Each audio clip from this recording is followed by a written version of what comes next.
Israel का बचना, अब जिस तरह से हमले हो रहे हैं, ईरान का बचना मुश्किल लग रहा है, क्योंकि इजराइल की सेना आईडीएफ ने अभी अभी इजराइल लेबनान बॉर्डर पर एक नया वीडियो जारी किया है। इजराइल का दावा है कि यह वीडियो बॉर्डर से लगे लेबनान के 11 गांवों का है, जहां अब ना तो गांव का नामो निशान है, ना लोग दिखाई दे रहे हैं। दूर दूर तक सिर्फ इजराइल की सेना के जवान दिखाई दे रहे हैं। आईडीएफ के वीडियो में इजरायली फोर्स इस पूरे इलाके में सर्च ऑपरेशन करती हुई दिखाई दे रही है। आईडीएफ के टैंक भी वीडियो में नजर आ रहे हैं। इजरायली सेना बॉर्डर से लगे हिजबुल्लाह के सुरंग नेटवर्क को लगातार ध्वस्त करने में लगी हुई है और कई ऐसे इलाके हैं जिसे चुन चुनकर इजराइल की ओर से नेस्तनाबूद किया जा रहा है। इजराइल के टैंक भी इन इलाकों में दिखाई दे रहे हैं जहां पर सर्च ऑपरेशन आईडीएफ की ओर से जारी है। टैंक पूरे इलाकों में ढूंढ ढूंढ कर उन सुरंगों को भी नेस्तनाबूद करने में लगे हुए हैं। यह ताजा वीडियो जारी किया गया है इजराइल की ओर से। जिन इलाकों में खास गढ़ थे हिजबुल्लाह के, पूरी तरह से उसे वीरान कर दिया गया है और अब इस तरह से इजराइल के सैनिक सर्च ऑपरेशन में लगे हुए हैं कि कहीं कोई हिजबुल्लाह का नामो निशान न छूट जाए और एक एक कर ऐसे इलाकों को जबरदस्त धमाकों से पूरी तरह नेस्तनाबूद किया जा रहा है। एक के बाद एक हवाई हमले भी जारी हैं और ग्राउंड ऑपरेशन की तस्वीरें भी आप देख रहे हैं। उधर इजराइल और हिजबुल्लाह की जंग के बीच न्यूज 18 रिपोर्टर रिफत अब्दुल्ला भी पहुंचे इजराइल और लेबनान बॉर्डर पर, जहां इजरायली बमबारी में साउथ लेबनान के आलीशान घर मलबे में तब्दील हो चुके हैं। न्यूज़ 18 इंडिया की टीम पहुंचती है हर उस जगह पर जहां पर हुई है इजरायली फोर्सेस की स्ट्राइक, एयर स्ट्राइक, जहां पे बारूद गिरता है, जहां पे रॉकेट और मिसाइल गिरते हैं। ये जो आप एरिया देख रहे हैं ये बॉर्डर एरिया है साउथ लेबनान का, और ये जो एरिया देख रहे हैं उसके साथ में इजराइल का बॉर्डर आगे है और वहां पर ग्राउंड पर लड़ाई हो रही है हिजबुल्लाह और इजरायली फोर्सेस के दरमियान। लेकिन इसके इर्द गिर्द जो ये सारे इलाके हैं यहाँ से लोग निकल चुके हैं, लेकिन मैं आपको दिखाऊंगा किस तरीके से यहाँ पे कई घर बर्बाद हुए हैं। तो ये जो आप एरिया देख रहे हैं ये पहाड़ी इलाके हैं साउथ लेबनान के, और यहाँ पे आप देखिए किस तरीके से बमबारी की वजह से तबाही हुई है। जो इजरायली फोर्सेस की तरफ से लगातार एयर स्ट्राइक्स की जा रही हैं, जगह जगह पे यहाँ तबाही हुई है इन इलाकों में। देखिए साथ ही ये मकान आप देखिए किस तरीके की बर्बादी यहाँ पे भी देखने को मिलती है। तो जहाँ पे भी हम नज़र दौड़ा रहे हैं वहाँ पे इन पहाड़ी इलाकों में या साउथ लेबनान के अलग अलग इलाकों में हमें जगह जगह पर इस तरीके की तबाही देखने को मिल रही है। आप देखिए क्या हाल हुआ है इन मकानों का। हालांकि इन पहाड़ी इलाकों में ज़्यादा बड़े बड़े घर नहीं हैं, 2, 3, 4 मंजिल तक ज़्यादा से ज़्यादा हैं, जबकि बेरूत में 30, 40, 50 मंजिला इमारतें हैं। और जब उन इमारतों पे रॉकेट या मिसाइल दागे जाते हैं तो बिल्कुल वो सब पूरी बिल्डिंग ज़मीन बोस हो जाती है, ज़मीन दोज हो जाती है। लेकिन यहाँ छोटे छोटे घरों पे भी लगातार एयर स्ट्राइक्स की जा रही हैं, मिसाइल और रॉकेट दागे जा रहे हैं। ये देखिए क्या हाल हुआ है इन घरों का। और इजरायली फोर्सेस लगातार दावा कर रहे हैं कि यहाँ साउथ लेबनान में ख़ास तौर से ये जो हिजबुल्लाह के लोग हैं उनको टारगेट किया जा रहा है। लेकिन इसकी वजह से काफ़ी जगहों पे महिलाओं की मौत हुई है, बच्चे भी मारे गए हैं। 2700 से ज़्यादा लोगों की अभी तक मौत हुई है, 13,000 के करीब लोग घायल हुए हैं और तकरीबन 16-17 लाख लोग अभी तक बेघर हुए हैं। ये जो आप इर्द गिर्द घर देख रहे हैं इन घरों में कोई भी नहीं है, यहाँ आपको इर्द गिर्द कोई मूवमेंट नहीं दिखेगी। अगर कुछ दिखेगा वो दिखेगा सन्नाटा, बिल्कुल सन्नाटा छाया हुआ है। और हर तरफ से जो है यहाँ पे एयर स्ट्राइक्स हो रही हैं, मिसाइल और रॉकेट लगाए जा रहे हैं। तो ये हाल है साउथ लेबनान की। बड़ी खबर इस वक्त लेबनान से आ रही है, जहां हिजबुल्लाह ने तेल अवीव के पास में मौजूदा इजराइल के सैन्य खुफिया यूनिट 8200 पर रॉकेट हमला करने का बड़ा दावा किया है। हिजबुल्लाह ने इजराइल के यूनिट नंबर 8200 के ग्लिलोड बेस पर बड़ा हमला कर दिया है। इजराइल की तरफ से अभी इस पर कोई प्रतिक्रिया नहीं आई है, लेकिन इसे एक बड़ा हमला माना जा रहा है।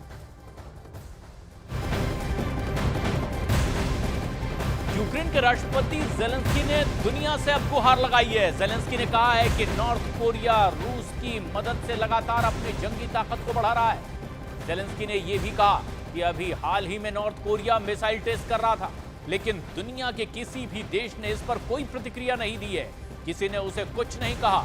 ज़ेलेंस्की ने यह भी दावा किया है कि रूस में नॉर्थ कोरियाई सैनिकों की लोकेशन क्या है यह उन्हें पता है, और अगर उन्हें लॉन्ग रेंज के हथियार मिल जाएं तो यूक्रेन उनका खात्मा कर सकता है। उधर ईरान के सुप्रीम लीडर अली खामनेई ने टॉप कमांडरों के साथ में एक बहुत बड़ी मीटिंग की है और इस मीटिंग में खामनेई ने उस नुकसान के बारे में भी चर्चा की जो 26 अक्टूबर को इजराइल हमले के चलते ईरान को हुआ है। न्यूयॉर्क टाइम्स के मुताबिक खामनेई ने नेशनल सिक्योरिटी काउंसिल में अब ईरान रिवॉल्यूशनरी फोर्स को इजराइल पर हमले के लिए तैयार रहने के लिए कह दिया है और इसका मतलब सीधे सीधे यह है कि अब किसी भी वक्त ईरान इजराइल को दहला सकता है।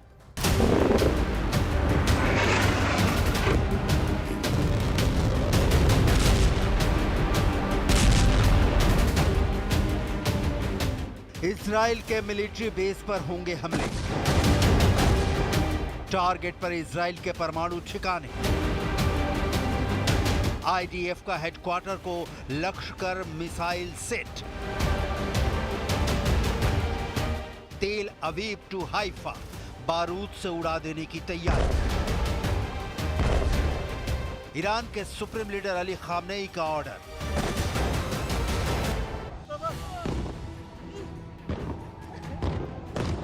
ईरान छोड़ेगा नहीं। इजराइल ने जिस तरह से ईरान के मिसाइल सेंटरों को निशाना बनाकर उसे तबाह किया है, ईरान के सुप्रीम लीडर अली खामनेई ने उसका जायजा लेने के बाद सुप्रीम नेशनल सिक्योरिटी काउंसिल को इजराइल को करारा जवाब देने का ऑर्डर जारी कर दिया है।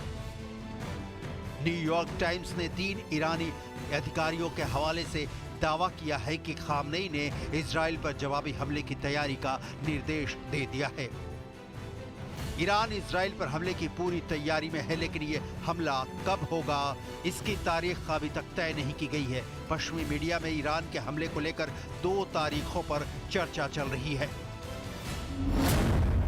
पहली तारीख 5 नवंबर के बाद, दूसरी तारीख 5 नवंबर के पहले। 5 नवंबर को सीमा रेखा इसलिए माना जा रहा है क्योंकि इस तारीख को अमेरिका में राष्ट्रपति का चुनाव होना है। हालांकि ईरान की ओर से हमले की किसी तारीख का ऐलान नहीं किया गया है। ईरान के हमले की सूरत में इजराइल फिर पलटवार करेगा, इसकी तैयारी का ऐलान इजराइल डिफेंस फोर्स कर चुका है। इसका प्लान भी सामने आ चुका है।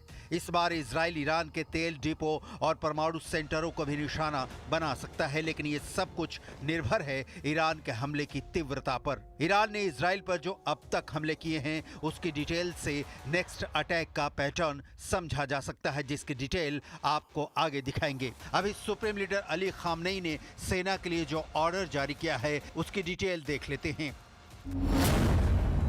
न्यूयॉर्क टाइम्स की रिपोर्ट 3 ईरानी अधिकारियों का दावा है कि परिषद में बैठक के दौरान खामनेई ने जोर देकर कहा कि इजरायली हमलों का जवाब हमें देना होगा। उन्होंने कहा कि इजराइल के हमले को नजरअंदाज करते हुए कदम पीछे खींचने का मतलब ईरान के लिए हार स्वीकार करने के बराबर ही होगा। ऐसे में ईरान को इजराइल के हमलों का जवाब देना और इसके लिए तैयारी की जाए।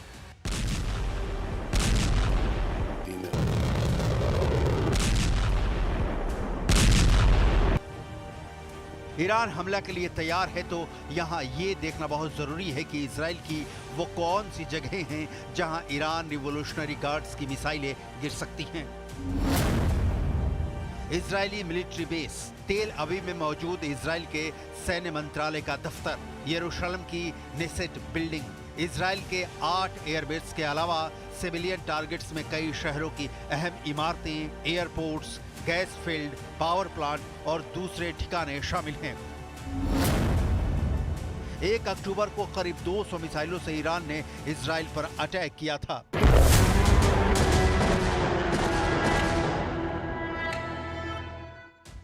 तब अमेरिकी और इजरायली कोलिशन ने ज्यादातर मिसाइलों को हवा में ही इंटरसेप्ट कर उन्हें मार गिराया था, जिससे इजराइल को कम से कम नुकसान हुआ।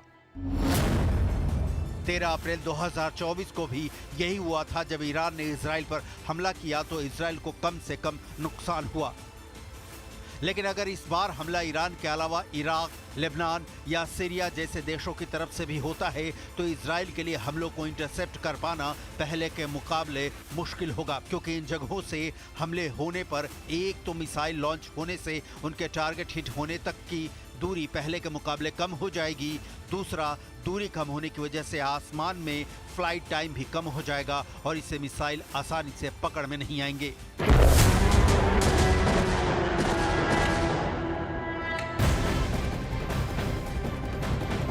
और इस बीच हिजबुल्लाह ने इजराइल पर एक बहुत बड़ा हमला किया है।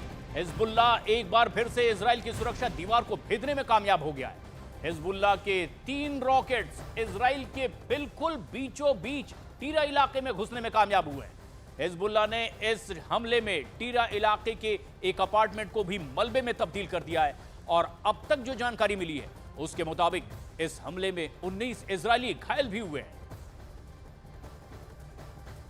ईरान पर हमले के बाद अब इजराइल भी चुप नहीं बैठा है और इजराइल में लगातार मीटिंग्स का दौर जारी है। इजरायली फोर्स भी अब ईरान के ठिकानों के लिस्ट तैयार करने में जुट गई है। ईरान इजराइल से एक कदम आगे रहना चाहता है।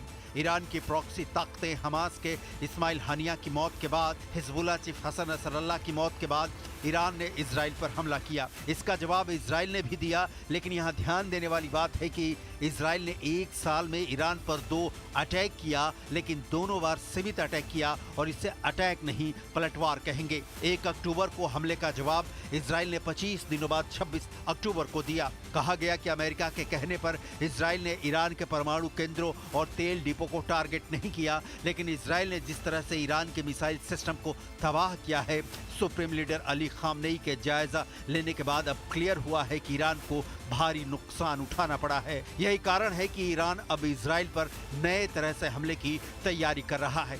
इसका कोई कारण नहीं कि यह हमला पहले से ज्यादा ताकतवर नहीं होगा, लेकिन कितना ताकतवर होगा ये अभी कह पाना मुश्किल है।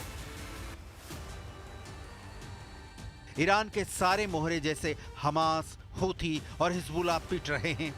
इजराइल ने हिजबुल्लाह का हाल ये बना दिया है कि लेबनान में 24/7 हमले हो रहे हैं। युद्ध क्षेत्र की जो ग्राउंड रिपोर्ट है उसे देखकर आप चौंक जाएंगे। इलाकों में अब कोई नहीं रहता है। ये इलाके अब खंडर बन चुके हैं। इन इलाकों से अब सब लोग निकल चुके हैं, क्योंकि यहाँ पे अब ज़िंदगी का बहाल होना कोई टाइमलाइन नहीं दी जा सकती है कब यहाँ पे ज़िंदगी बहाल होगी। जब जंग पूरी तरह से रुकेगा, जब एयर स्ट्राइक्स का सिलसिला रुकेगा, जब यहाँ पे अमन लौटेगा, उसके बाद ही इस मलबे को हटा के यहाँ पे फिर से ज़िंदगी शुरू हो सकती है। और वो भी तब जब उन लोगों के पास पैसा होगा जिन की ये ज़मीन है जो इन इलाकों में रहते थे। लेकिन फ़िलहाल यहाँ पर ज़िंदगी बहुत जल्द दोबारा लौटने के आसार बहुत ही कम दिख रहे हैं। ये देखिए, यहाँ पे जब आप देखेंगे ये गाड़ियों की हालत होती है जब धमाके होते हैं, जब बारूद का यहाँ पे पड़ता है, तो ये देखिए कि बारूद का असर कितना सख्त होता है और क्या होता है हाल यहाँ इन इमारतों का, इन जगहों का। तो सारा कुछ यहाँ पे बर्बाद हुआ है, तबाह हुआ है और इस तबाही के निशान यहाँ पे न जाने कितनी दहाइयों तक रहेंगे। इस बर्बादी के पीछे ईरान का बहुत बड़ा हाथ है। पूरी दुनिया के सामने ये क्लियर है कि हिजबुल्लाह तब तक जंग में है जब तक ईरान का उसके सिर पर हाथ है। ईरान ये साफ कर चुका है कि वो हिजबुल्लाह, हमास या हूथी विद्रोहियों का साथ नहीं छोड़ने वाला, और जाहिर तौर पर तब और भी ज़रूरी हो जाता है कि वो इजराइल पर हमला करे, क्योंकि ये मैसेज मिले कि इजराइल ईरानी मोहरों के खिलाफ मनमानी हमले भी नहीं कर सकता। ईरान तो बहुत दूर की कौड़ी है, लेकिन जब इजराइल ने पलटवार कर दिया है तो इजराइल को करारा जवाब मिले। ईरान का इजराइल के खिलाफ हमले का रिवेंज प्लान इसलिए भी पक्का लग रहा है क्योंकि रूस जैसी शक्ति उसके साथ खड़ी है। रूस अपना एयर डिफेंस सिस्टम S-300 तो दे ही चुका है, अब S-400 सिस्टम देने जा रहा है। इस बीच ये भी खबर आ रही है कि रूस ईरान को सुखोई Su-35 फाइटर जेट्स की डिलीवरी जल्द शुरू कर सकता है। रूस ही नहीं, बड़ी पुरानी कहावत है कि दुश्मन का दुश्मन दोस्त होता है, लिहाजा चीन भी पूर्ण युद्ध की सूरत में ईरान का साथ दे सकता है। ईरान इजराइल का 26 अक्टूबर को किए गए पलटवार को अपनी प्रतिष्ठा से जोड़कर देखता है। ये एक बहुत बड़ा कारण है कि मिडिल ईस्ट में ईरान के वर्चस्व स्थापित करने की दिशा में इजराइल ने जो ब्रेक लगा दिया है, ईरान इजराइल पर हमला कर उस ब्रेक को तोड़ देना चाहता है। लेकिन सबसे बड़ा सवाल है कि क्या ईरान के पास इतनी ताकत है कि इजराइल के आयरन डोम और अब इजराइल में अमेरिकी थाट की तैनाती के बाद वो इजराइल को परास्त कर सके। क्योंकि इजराइल का भी युद्ध वाला प्लान फाइनल मोड में है। कुल मिलाकर मिडिल ईस्ट में ईरान इजराइल का जो तनाव चल रहा है उसके पूर्ण युद्ध में बदलने की पूरी आशंका दिख रही है।